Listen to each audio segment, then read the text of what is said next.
Okay, we are at 3 o'clock, so we'll go ahead and start. First of all, my name is Lexi Maynard. I'm the Director of Recruiting at Accelerant Research. If you're just joining us for the first time today, welcome. This is the final presentation of the October conference. So, thank you for joining us. If you've stuck with us throughout the day, yesterday and today, we really appreciate y'all's attendance. And we'll just go ahead and start off with the ground rules. A lot of you probably have heard these so far, but I'll just run through them real quick. Just a reminder, we are at the mercy of the tech. Hopefully last presentation, fingers crossed, we can get through it without any technical issues, but if there are any, just bear with us and we'll figure something out. Also, just be respectful to the other attendees and to the other presenters at the conference. Everybody's taking their time out of their day, especially, Cheryl and the other presenters, to be here and share with everybody else. So just be respectful. And then also just a reminder, feel free to network, engage, and interact. We really are encouraging that on LinkedIn, Twitter, use hashtag QVIC2020. And you can interact with both the presenters and other attendees as well. All right, and for our final presentation of the day, we have Dr. Cheryl Abellanoza. I'm sorry if I didn't pronounce that correctly. I'm trying my best here. No, that was perfect. She will be presenting the 5 fundamentals of in-depth interviews, how the best user research is user therapy. Sorry, my screen's blocking and I want to make sure I have everything. So I'm going to go ahead and pass it off to you. I will stop sharing my screen now, Cheryl. Thank you so much for joining us today, and I'm really excited to hear your presentation. All right, thank you so much. And you got my name exactly right. So thank Perfect. you. Yeah, that was great. That was awesome. So just want to commend everybody to say this was a great opportunity to get to learn a little bit more about what everyone's working on. And I also wanted to commend Pam Nelson and Bree just before this on some really great presentations, what they talked about as far as rapport and research rock stars, storytelling, the importance of the narrative, and the importance of really engaging with your customer or user base really resonated with a lot of what I'm going to be talking about and wrapping up with today of, how the best user research really is user therapy. So I thought I'd start off by giving you a little bit of a summary of what my story is. I am a UX research manager on our experience team for Verizon Connect. Verizon Connect is a part of Verizon that really focuses in on telematics solutions. Telematics is really just about vehicle tracking. So you can see how this is really relevant for commercial audiences where a small to medium business owner or even an enterprise level business can leverage our technology to be able to see that everything is essentially where it needs to be, whether that's a delivery of a product or if that's the mobile team that's going out to a job site. So it's really born out of that need to just make sure that everything's working as according to plan. What I'm going to talk about, though, is our consumer product and the research that we do on the consumer team here for Hum, which is a product that helps consumers keep track of everything with their vehicles. Everything from being able to check and make sure that their fuel level is what they anticipate it to be, make sure they're not throwing any trouble codes with their vehicles, as well as make sure that their vehicle is parked in the location or at the location that they anticipate it to be. So for the past 3 years, and this is actually my 3-year anniversary with the company today, that's what the work that I've been doing in both the commercial and the consumer space, running research with a team of really fantastic senior researchers on a global team. I manage the Atlanta team, but we also have researchers and designers based out of Christchurch and Dublin. And so it's been a really fantastic journey. So I get asked a lot about how did I start this journey? How did I get here?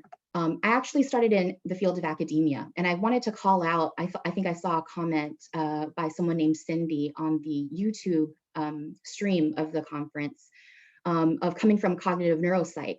I'm right there with you. I came out of cognitive neuroscience, and this is where I really cut my research teeth. So I learned a lot about research design. I learned a lot about cognitive biases, really focusing on associative memory.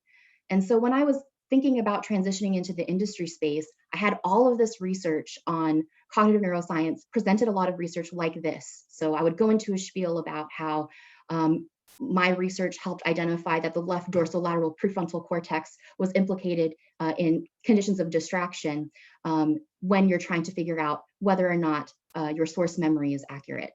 And I would get met with a lot of blank faces, right? This is not something that is easily translatable into industry. And that's why I bring up Pam Nelson's talk about how do you leverage these skills to be able to be successful in user research. And so what I found over time when I was transitioning into industry, that it was not so much my research experience in my academic sphere in this cognitive neuroscience program that was as useful in communicating the information that I was learning while leveraging those skills. What was actually most impactful and still continues to be the most impactful part of my experience as a researcher and as a manager of a research team is my experience in clinical psychology. So prior to that, I had gotten a master's in clinical counseling. And you say counseling, people say, "Oh yeah, Freud, I know that guy. Are you psychoanalyzing me right now?" Right? So it's kind of interesting to see how this skill set is actually the fundamental skill set that I have found has been extremely helpful in telling the story of what our users are experiencing. You may have some questions about what skill set is that, and the list goes on and on and on. I would say, and what we're going to be talking about for the bulk of today, are the interviewing skills and the time that we spent in this program really learning about different kinds of frameworks that help you understand how to phrase questions and how to engage in discussion such that you can make sense of what users are experiencing. And while that's a therapeutic sense with clinical psychology, it's just as useful and just as impactful in user research for any kind of product. You can see a couple of other skill sets here that also play into what we do as user researchers, in that you learn this in both individual and group dynamics. So you can run one-on-ones, in-depth interviews at an individual level, as well as run perhaps focus groups or group sessions. You learn different systematic frameworks and how to work within a systematic framework.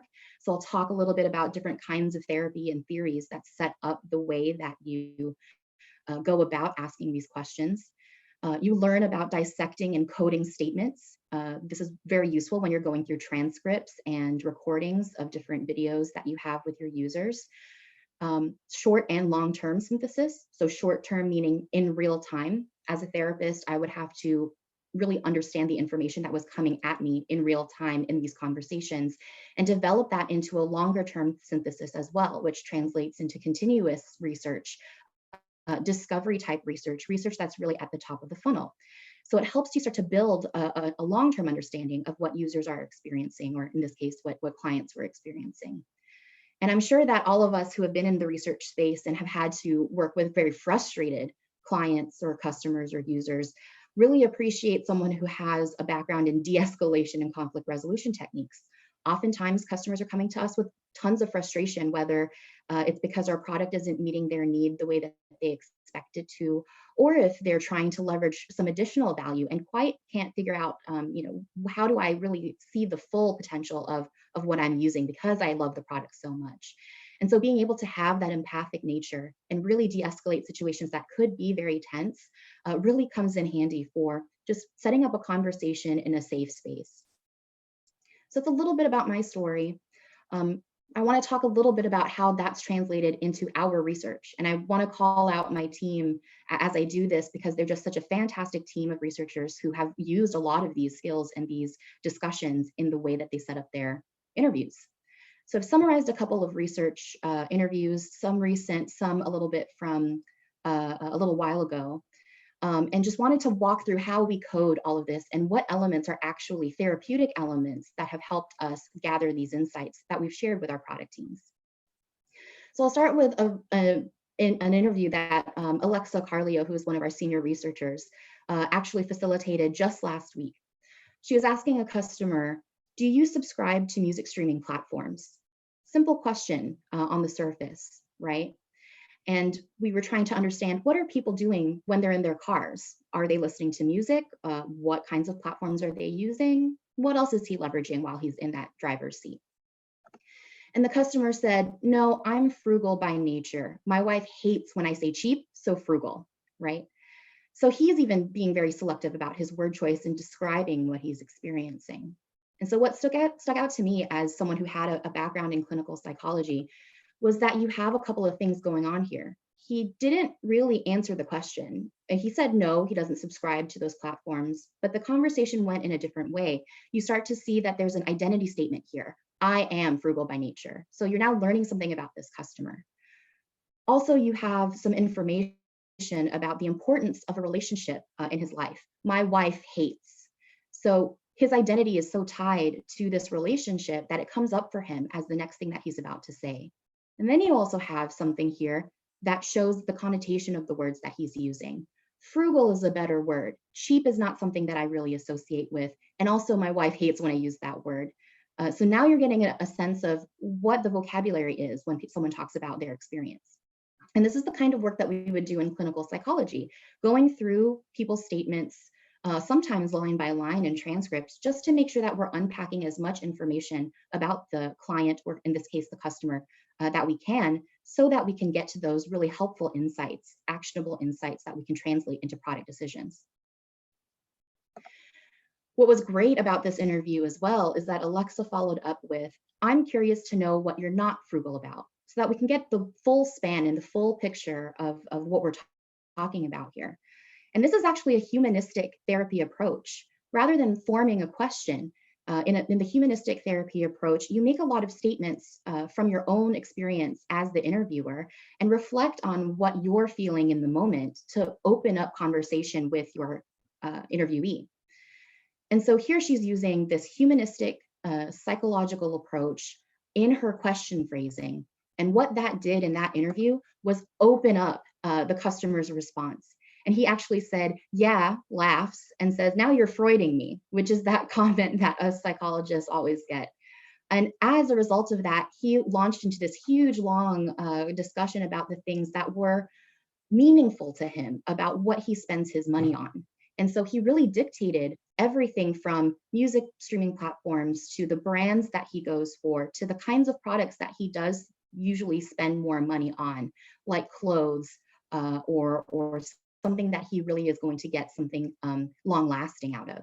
And we might not have had that conversation had the structure not been there to facilitate that. So just wanted to call out a lot of that is foundationally, psychologically centered, especially from a therapeutic lens. So that's just one example of how this goes. I've got two more for you. Another example from a recent interview that I was able to facilitate with a customer was really channeling in, why Accelerant Research is putting these series together of, being in a time of COVID and having a lot of these things change for us, wanting to connect. And so one thing that we wanted to learn was, how has driving changed since COVID? And here we're using a CBT approach in our question phrasing. Cognitive behavioral therapy, or CBT, really focuses in on people's thought patterns and looking at prior events as they relate to current events and impact future events. These are often referred to as the ABCs, or the antecedents, the behaviors and the changes or consequences that result after these phenomena that our customers are talking about. So here, really have a CBT underlying approach with driving and how it's changed since COVID. And the customer says, the amount of Instacart orders, this customer drives for Instacart as part of the gig economy, have increased because people are looking for grocery delivery more. They don't want to go out as much. So there's been some very vulnerable households or group homes, places I've had to deliver out because they can't go out themselves. And so what you see here is a trend of someone picking up on the fact that the gig economy driving behaviors may be increasing as a result of driving as a service, not necessarily just because these individuals are looking for more ways to increase their income and their job prospects in a time of change and uncertainty, but also because they're fueled by some more of these altruistic goals. You see this word choice, people are looking for something, they feel vulnerable, they can't go out themselves. And so that really highlights for us what does driving actually mean to people, especially in these kinds of situations where they may need to stay connected and organize the patterns of their driving in a way that Hum could support. And then finally, the customer follows up later on by saying, I've been driving more obviously in the grocery store parking lots as a result of these Instacart orders. And this customer starts talking about how she now has to take some extra time to make sure that she's avoiding pedestrians, shopping carts in these parking lots. And she actually makes the statement, it's made me more cautious. So now not only do you see it maybe a change in the reasons why people are driving or at the volume or the rate that people are driving because of COVID, but even in their driver identity, it's made me a more cautious driver as a result. And I think that also speaks to what we're all kind of doing in this COVID world of just reflecting on ourselves and what those statements that we make about ourselves really mean to us. So there's another example of some therapeutic frameworks in the interviewing style and how you can use codified frameworks within those therapeutic styles to kind of uncover some of these meanings. One last example for you from our research. We did a series of interviews a couple of years ago and continue to unpack this theme of safety while driving. Part of that, especially when it comes to Hum, is learning about how parents and teens talk about driving. You're setting up a mental model for your user when you are, or for your teen as a parent, when you are starting to teach them about what driving is, what are the rules, how do you drive safely, what do you need to abide by, and also the relationship between the parent and the teen of what driving means to them. Is driving going to be something that reduces stress or increases stress in some ways? How do you talk about staying in touch? And how do you talk about also advocating for the teen's privacy in many instances, especially when these telematic solutions do start to kind of thread that line of, you know, the teen might be experiencing something that is very relevant to their individual life experience and might feel a little bit big brothery for a parent to be watching their every move. How does it really play out then? And how do we make sure that we're respectful of everyone's spaces to exist? So again, asking the question, what do you think about driving? Pulling from a CBT approach here of trying to understand someone's mental model.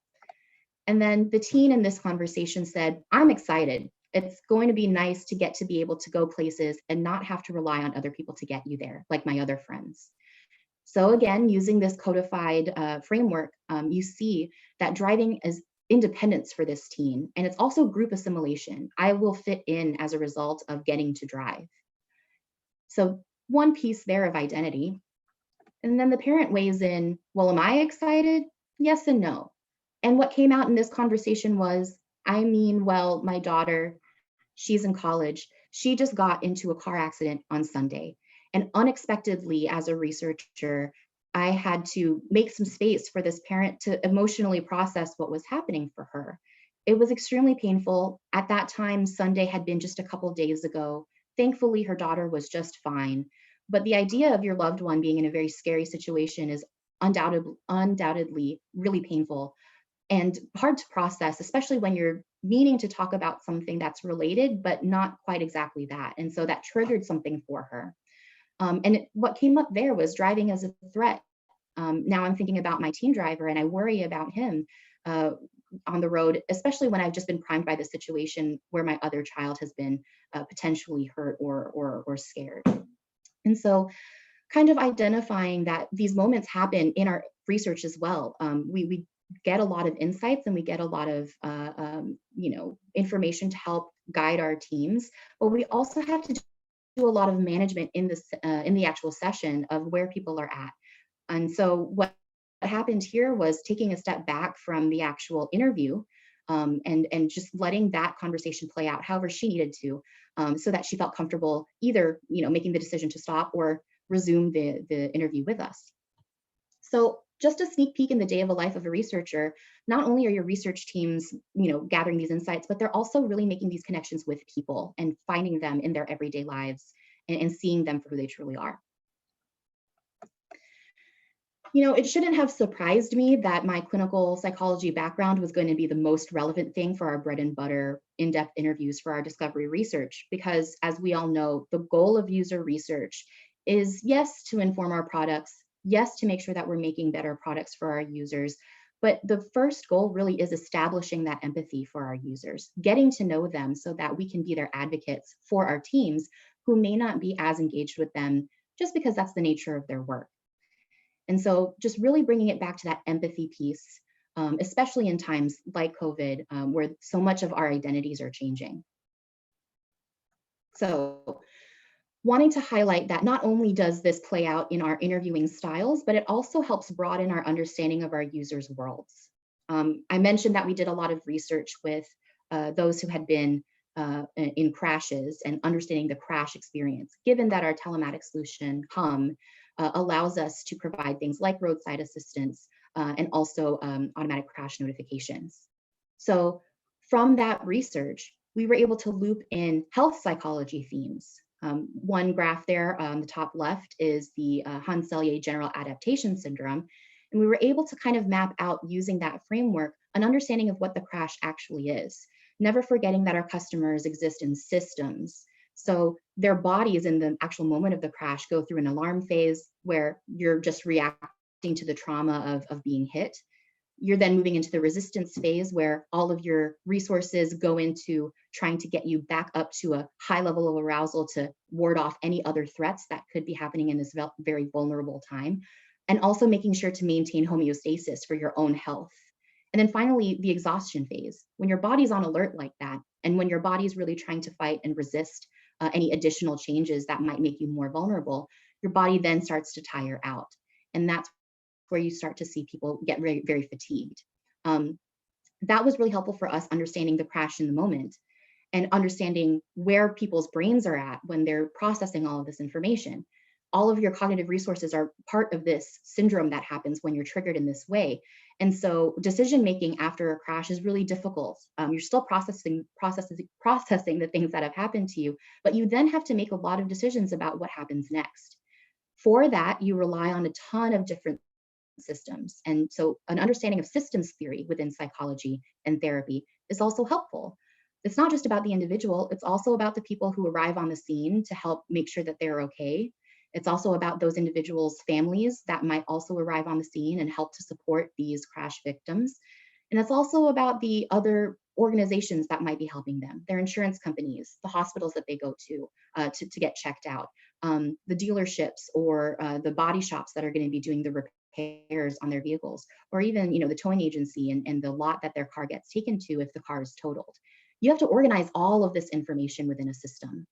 And so I bring up these different foundational points of health psychology and systems theory to showcase that the crash is more than just the crash. And this is a statement that we've said over and over again for our teams to help remind them that there's a bigger system at play here. And we've identified in our interviews using some of those therapeutic interviewing skills to talk about all of these aspects, that the crash, yes, all of these things are happening to your brain and your body. Health is something that you worry about immediately. But then there's also this post-crash life of trying to organize everything. One thing that came out of that research is that obviously your car is out of commission. How do I figure out how to get to work when I'm well enough to get back to work? And then also what came out of those conversations were some points of trauma for some of these customers.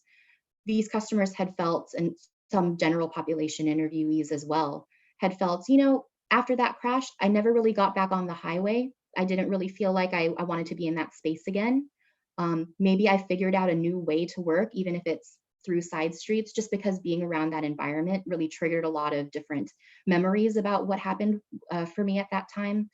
And so knowing that you're going to be talking about a sensitive situation like this, clinical and psychology therapeutic skills are really helpful in making sure that that conversation feels safe enough and stays within the kind of comfortable level for those customers to kind of share their experiences such that we can help give this context to our teams. I want to call out Paul Boshiers on our team. We were actually having a conversation this morning and I just had to throw this statement in here. One of our researchers highlighted that Paul had said that researchers are the sense organ of the business. And so that's why we're talking a lot about these thinking, feeling kinds of experiences. And it's not just our team that feels this, right? I've kind of linked a couple of different articles that have been out there. You see things like Design Like a Therapist by Jerry Hammond and Being a UXer, It's a Lot Like Being a Therapist by Lindsay Arnold. And in the first article, you see that listening skills are absolutely necessary, that user feelings lead to user needs, which is extremely important to understand for our teams. And just like Pam mentioned earlier, storytelling is the bridge, and researchers really need to be great storytellers to be able to communicate that information in a way that lands. Therapeutic skills also help with that, because every case conceptualization that you're doing with someone that you meet with is that person's story. And then with Lindsay's article here, that being a UXer is a lot like being a therapist, you can actually pair one-to-one a UX research activity like a focus group to a therapy modality, kind of how we were doing in the interview breakdown earlier. So that could be like a family therapy or group therapy session where you're having to facilitate conversations, understand those personal motivations, and understand interpersonal dynamics and how they affect the conversation that arises as a result. I'll skip down to design sessions. That often relates to things that we do in creative outlets. Oftentimes when we're working with children, they don't have the vocabulary to be able to express what's going on with their thinking or with what they're feeling. And so with design sessions, participatory design sessions or prototype testing and concept sessions, it is a very creative outlet that helps map what's going on in your brain onto the page or onto the screen. So a lot of crossover here, and a growing kind of trend in people calling out this connection between UX and particularly UX research, as well as psychologically significant theories. So I've talked a little bit about the importance and the relevance of my clinical experience and generally clinical experiences for the way that we conduct our research. I've also titled this talk of having 5 fundamentals of these in-depth interviews. So we'll go through these 5 fundamentals, and it really focuses in on just the basics of setting up a great research session and running a great interview. When we go through these, I just want to highlight some psychology terms that come up and describe why these things are so successful in forming a connection with someone, especially quickly, as you're doing with these kinds of interviews.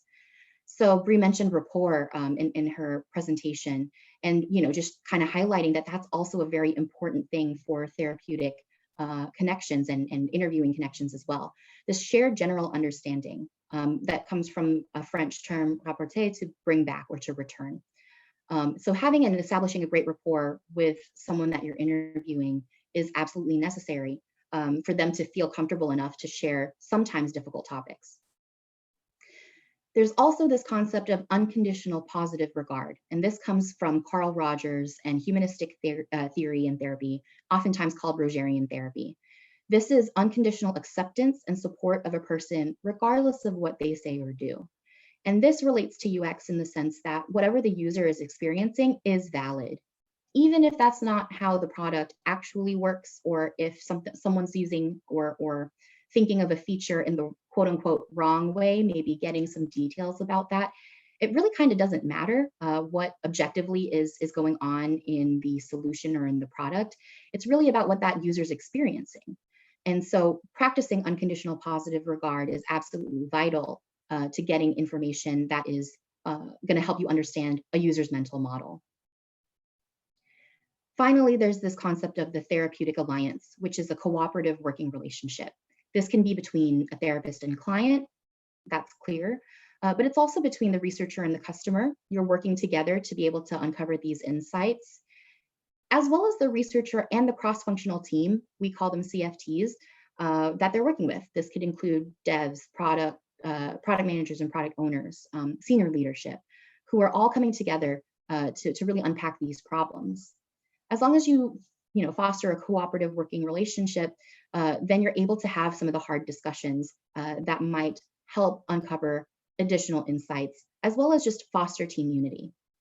Now, I bring this up in this context because these 3 things come up time and time again in psychology as being the determining factors of whether or not therapy is successful.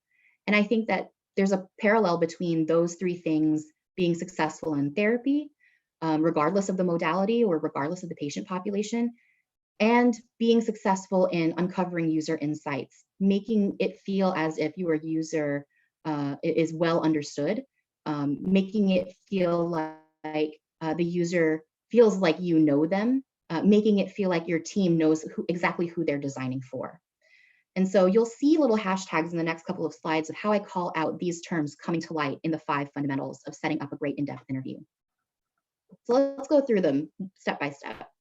A lot of this might seem pretty basic and fundamental. You may already know this, but just wanting to bring it back to those basics to do a little bit of investigation here. So the first fundamental is creating the discussion guide with your team.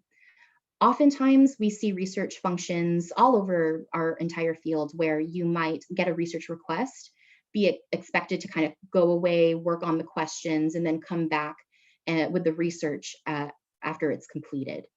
But we have found as a team, and I'm sure many of you have found, that the collaborative approach really works best. Not only does this help make sure that everybody is on the same page, but it brings to light things that your stakeholders, your fellow cross-functional teammates might not know about the research process, as well as what they might not know about what research you're leveraging to navigate this process from other teams. So it helps educate the rest of the team on what information is at your disposal. It helps bring to light the process that is needed for research, all of the planning, all of the resources, the kind of bandwidth that you need to be able to see research through, as well as get stakeholder buy-in on whether this is the right direction or not for the research.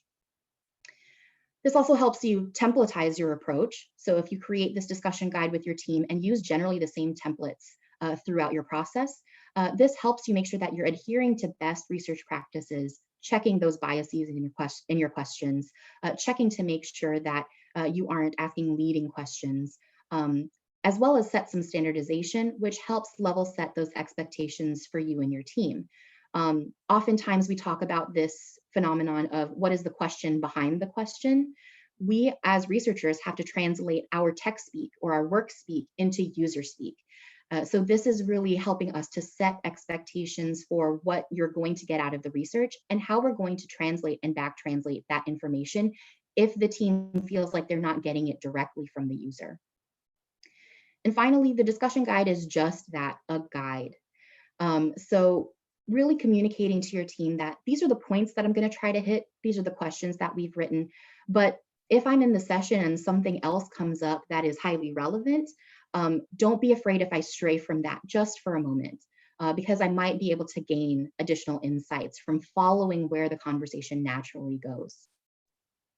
So all of these really fall under that therapeutic alliance. It's really getting unity on what is the goal for the research. Let's start from the very beginning with understanding this research brief and discussion guide.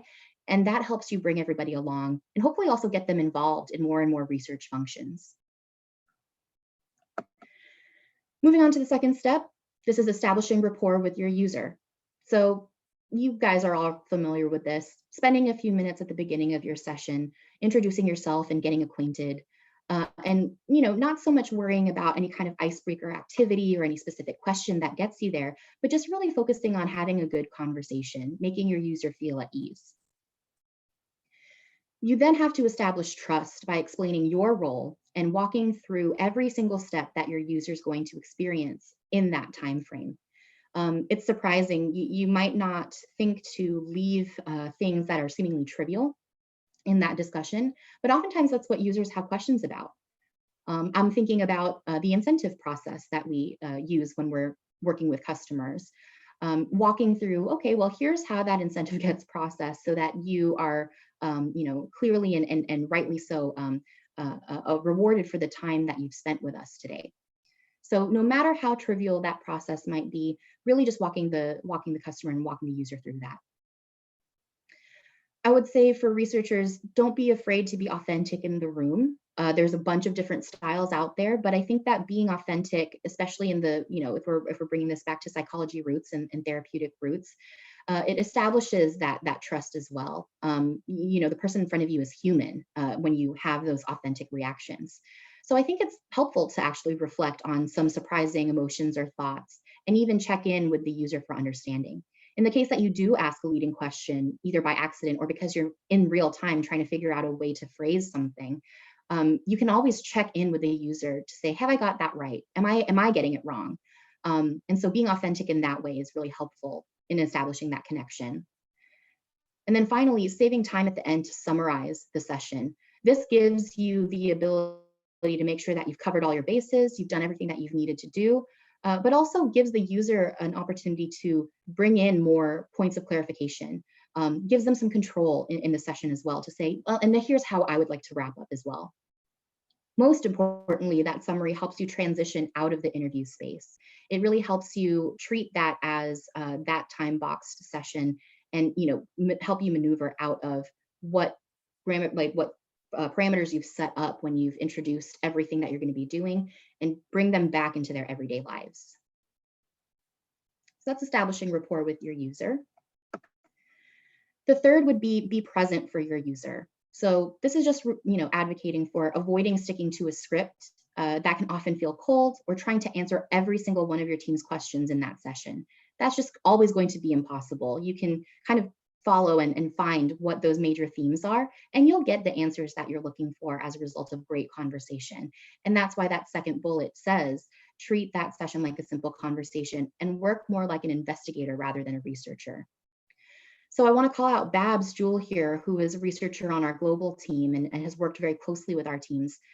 She's so fantastic at being present and having that great conversation. It's kind of maybe controversial to say that it's a little bit product agnostic whenever you go into an interview like that, because you're trying to understand your user. But Babs's background in being able to gather context quickly and really showcase that, even through her photojournalism skills, to be able to kind of highlight, this is the context that the user is in. Let's take a step back for a second and just respect that and highlight that. So being present in the moment and kind of having this meta awareness of what you're trying to do in that session also helps. It also comes from a therapeutic background.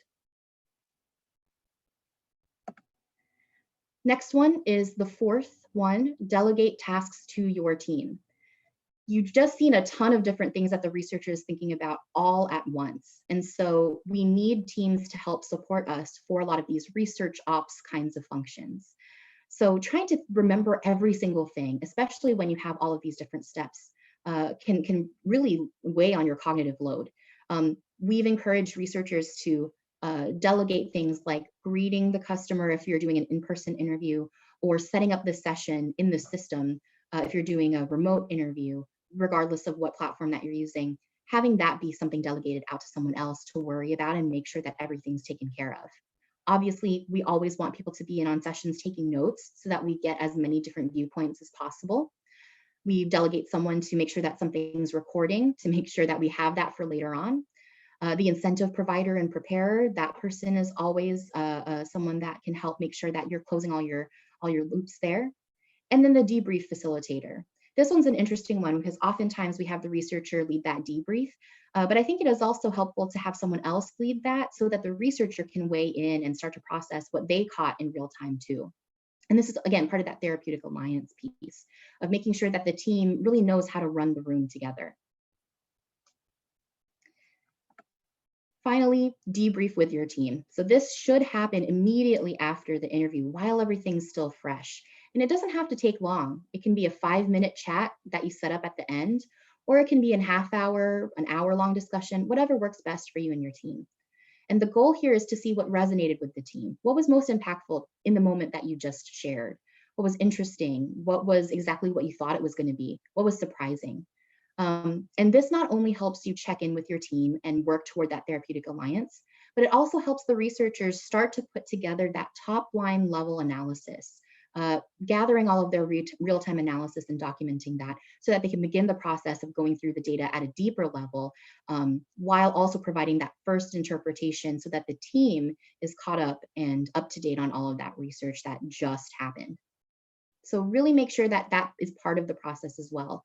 And I say that too because, and I'm guilty of this, oftentimes we have research sessions back to back to back, and we never get a chance to actually have a conversation about what just happened. Things get muddled, things get lost. So really respecting the time that it takes to just kind of close out for that session. This isn't one of the listed fundamentals, but I think it goes without saying, don't forget to celebrate along the way too. And I want to call out Michael Snell on our team. He has such an attitude of gratitude. He is so thankful and always embeds that into his research as well with his customers and with his teams. really respecting that your users and your teams could have done literally anything else with their time, but they chose to spend an hour of their time or whatever that time frame is with you. And so making sure to thank your user, invite them to join you for more sessions, especially if they were really, found it rewarding to provide that kind of feedback. And I say that too, not just because it fosters great connections, but it also helps you foster long-term connections with your customers. If you're like us and you do a lot of top of the funnel discovery kind of research, exploratory kinds of research, you're going to need a panel to come back to, a trusted customer panel to come back to see things as you iterate along the way and how they grow. Are these things still resonating true for those customers? And what changes are they experiencing on their end that help you understand how things pan out long term? This was vital for the crash response research, and vital for a lot of our personas and segmentation work. And that's gratitude for the customer largely, but also gratitude for the teams. Celebrating teams' wins along the way, especially when projects span bigger lengths of time, is really motivating for our teams. It's particularly motivating for our research teams, especially if you're at that top of the funnel research, because a lot of our insights are uncovered maybe a year or 2 years, or in my case, in 3 years ahead of time, before they actually see their way into the product. Again, because we are in that exploratory space. So if you're ever doing that kind of work, remembering to celebrate your wins along the way and just be grateful and thankful for the kinds of conversations you've been able to have. So that's pretty much it, talking about how, being able to leverage therapeutic techniques to frame the way that you ask questions, all the way to how you run your team. It has been very powerful and uplifting for me. And really grateful that I get to work with a team that is so open and so willing to engage in these kinds of conversations, truly finds this process really enjoyable. We're a curious bunch. We're just a bunch of nerds that like to ask a bunch of questions and get to learn about people as we go in our everyday lives. And I really respect the value that Pam brought up in her hiring talk of really seeing that this skill set can be leveraged all the way up to senior leadership, all the way up to when you talk about vision statements, mission statements, and value propositions, because this is the meaty part of your information that you're gathering. This is where that value comes from one interview where one person is talking about what they will or will not spend money on, all the way to whether or not they're going to continue to engage with you and your product. So invest in your research teams, give them the space and breathe to be able to work through the process that needs to happen. Trust that their expertise gives them the framework to be able to do that, and sit back and enjoy these stories that we're bringing to you. We enjoy bringing them to you as well. So that's pretty much it. If you want more information about me and my team, you can go to my website. There's also a Medium article that summarizes these 5 fundamentals, and I can share this deck out and kind of transitioning to if there are any questions. Well, thank you so much, Cheryl. That was a great way to wrap up the day. I know I learned a lot of information during that session, so I just wanted to say thanks for that, just to take a note from your presentation. We'll celebrate you and for taking a time out of your day to be here with us and to provide us with, some good information. I don't have any questions that I can see. Oh, spoke too soon. Okay, Maggie said she would love to get the deck, so. Maggie, if you could reach out to Cheryl after, I'm sure she'd be happy to provide that for you. Cheryl, do you have your email address somewhere that we could maybe share it with everybody? Maybe LinkedIn? Do you have a preference? Yeah, absolutely. Yeah, LinkedIn works. I'll also put it on my site if anyone wants to download it. Okay. So Maggie, hopefully you heard that answer and can connect after. But if anyone else has any questions, either send them in right this second or follow up with Cheryl after this presentation. Oh, and okay, Anita Hunter also would like your deck. Okay. So like I said, just follow up with Cheryl on LinkedIn or on her site, and she will send that over to you. All right, well, that wraps up the October 2020 Virtual Insights Conference. So thank you so much for joining us, Cheryl, and everyone who attended any of the sessions. So just be on the lookout for the uploads after. I think that Bill will be sharing them maybe via LinkedIn or email. So just we'll have all of the sessions uploaded so people can go back and watch if you have not seen all of them. and you're interested in any of them. So yeah. All right. Well, thank you so much. Happy Friday. So hopefully everybody has a great weekend. Thank you so much. Bye. Have a good one.